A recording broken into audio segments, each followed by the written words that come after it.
definitely do with, though, for both of their sakes, he's keeping Luca Stoltz behind him. Can he do it? Because Luca, with his tyres up to temperature from stopping a couple of laps ago, has got more grip, throws it through, bit of contact on the way. He might be a quietly spoken man, Luca Stoltz, but he's pretty loud out on the track with that move, isn't he? Oh, Rennie Rast coming past, I'm afraid to say Ben Durr as party company with his left rear wheel, the Pirelli shod wheel, heading down the start-finish straight. Ben Durr safely off the track, though, and the wheel's still going. Well, the wheel's done more of the race than he has, so it's now coming back onto the track. They may need to throw a quick full-course yellow here to get rid of that, particularly if it comes back on the track. Go right, go on. Formula One boss. Oh, hello. Problem for Marco Wittmann. He slows, he drops to third place all of a sudden as we cut back to the action. What happened there? The BMW drops back and Jack Aitken is back in the lead of the race in the Ferrari. Just tried to go through on Lucas Stoltz. There was contact, and as soon as he got tapped there, he was on the dirty outside line. There's some contact behind as well. We're going to get a spin. Maximilian Powell is sent off into a spin, I'm afraid. Jack Aitken, I think, was caught up in that as well. He's just gone off shot, and they're stranded in the middle of the track. You can see Shelton van der Linde. Yes! Oh, no, it was Jack Aitken, and he stopped out on track. All as a knock-on effect, really, from that run he had through turn 2, where he lost all those places, gets sucked into the midfield. But Kelvin van der Linde's strategy working so far. He's catching them up as they get their tyres out of temperature. Oh, there's contact again. Vermeulen is sent around and contact with Rennie Rast, and the Dutch driver spears into the barrier and spears out of the race. The Ferrari is gone. What a terrible day for Emile Frey Racing. Smoke from the back as well. Like, he's on fire. Yeah, we need to get extinguishers down there. That was a big impact with the barrier. Pleased to see Thierry Vermeulen's okay. Utterly fed up, but you get the feeling Rennie Rast had finally run out of patience with the cars around him. And that's going to be very soon. 2 corners to go. Luca Engstler gets on the gas. 1 more corner to go. Luca Engstler is about to become a DTM race winner for the first time. Fantastic job. Luca Engstler wins.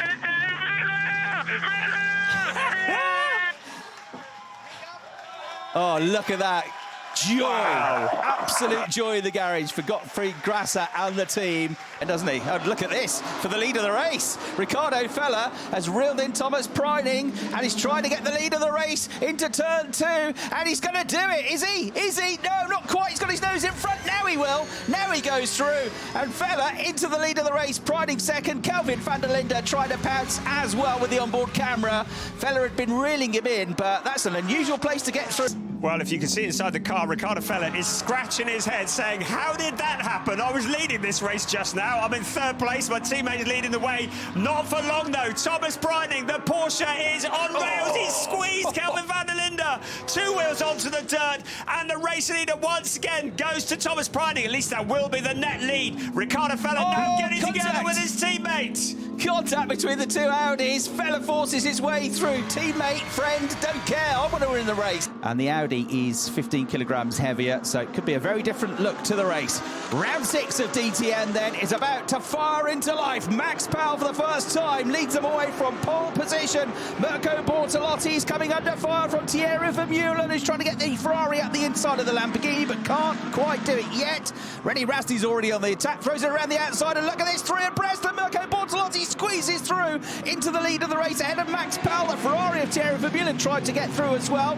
He might have to watch the inside though, because Jack Aitken is trying to fire it at the inside of him, and Aitken might just do it. They're still going to be together as they come over the crest. Bortolotti though with a lead of the race. Lighting up the tyres, Clemens Schmid rejoins as well. I think it was Archon Miney coming out. Here's Sheldon van der Linde. Here's Jack Aitken in towards someone. Here's Sheldon van der Linde to the inside, who's going to take the lead of this race. But it isn't all over yet. The rain is coming down. At the moment, it's Sheldon van der Linde who leads the way, looking to repeat the feat of this time last year when he won in the hot sunshine. But you can see how slippery it is. He's gone deep into turn 1. Jack Aitken as well. Mirko Bortolotti through into second place. So Sheldon van der Linde drifting the BMW out onto the pavement, back onto the tarmac. Look at Nicky Tim looking impatient on his teammate. Do not collide with your teammates. Roaming side by side, Nicky Tim sweeping around. Can he get both of them? No, he can't. Kelvin van der Linde now getting involved. You can see his brother see two SSR Lamborghinis as well. It's a 5-car battle because now Luca Engstler. This is a great pit stop if he can. No, there's contact between him and Nicky Tim, and Nicky Tim is sent into a spin. Guwen spins as well. Jack Aiken rubs his hands together and says, cheers, lads. Comes through and takes both positions. Nicky Tim gets going again, but will tuck in behind Marco Wittmann, and Brianjan Guwen, who is driving so well, I'm afraid he's facing in the wrong direction, and the car looks like it is going nowhere for now. As they come past the commentary box window, creeping towards the line, the red lights are on, they go out now, and we are underway, and it's a very good start for Maro Engel. He leads the charge down towards this first gear corner, but Marco Wittmann's made a good start. He's at the inside of Ricardo Feller, trying to come around the outside of everybody is Sheldon van der Linde. Marco Wittmann has got second, van der Linde around the outside, and there's a spin there for Lucas Stoltz, from the second row of the grid from contact. He'll get going again, but he'll be right at the back of the field. Ricardo Feller trying to get back up the inside of Marco Wittmann into turns 2 and 3. He's got the inside line, and through turn 3 he gets back through, but look, what a start from Sheldon van der Linde. And 20 kilometres, 230 kilometres an hour, then he'll slow it down, and for the first time in a year, Mercedes are going to take a victory in the DTM. It is Lucas Stoltz that delivers that victory once again with his 3rd win in the DTM. What a race, my friend, what a race. Well done.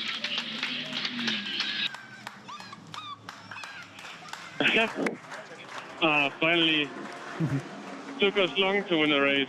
Thank you, guys. The mandatory stop as well. No, I think Clement Schmidt, if that graphic was right, he's on the slick tire, he's going to be rubbing his hands here, and that was why the Decra advertising make that 134.4. He crosses the line and goes even quicker. So that is the guinea pig. That's the one that started on slick tyres, and the McLaren is flying now as out wide goes Maro Engel there, and he's going to leave the door open to Bortolotti, who's going to sneak past on the way out of turn 3 and get the lead of the race through the final 2 turns. He's about to become a 28-time winner in the DTM. He got his first win for BMW here last year. He won at the Norisring earlier this season, and he wins again. Rast wins from Briding. Yes, well done. Hard fought. Slow win. Tim off the racetrack, and off the racetrack has gone Lucas there. He goes wide coming out of the final turn. Here comes then Kelvin van der Linde. This is your chance, Kelvin. He goes to the outside, he cuts to the inside, he thuds over the curbs. The Audi R8 goes side by side with the Mercedes. This for the net lead of the race for all 25 points. And Kelvin van der Linde's got the inside line, and he goes through the South African, charging back through into the net lead of the race. And that was all because of the pressure he'd been applying to Lucas Auer coming out of the final 2 turns. Dramatic, thrilling, magical. That is the DTM, and Mirko Bortolotti has been all of those things. Luca Engstler has been brilliant. He is going to win the race, but as they come out of the final corner, it is Mirko Bortolotti that is your 2024 DTM champion. Bortolotti is the champion. Engstler wins, Rast on the podium as well. Mega job. I'm so proud to tell you, you are the new DTM champion. Yes, mate!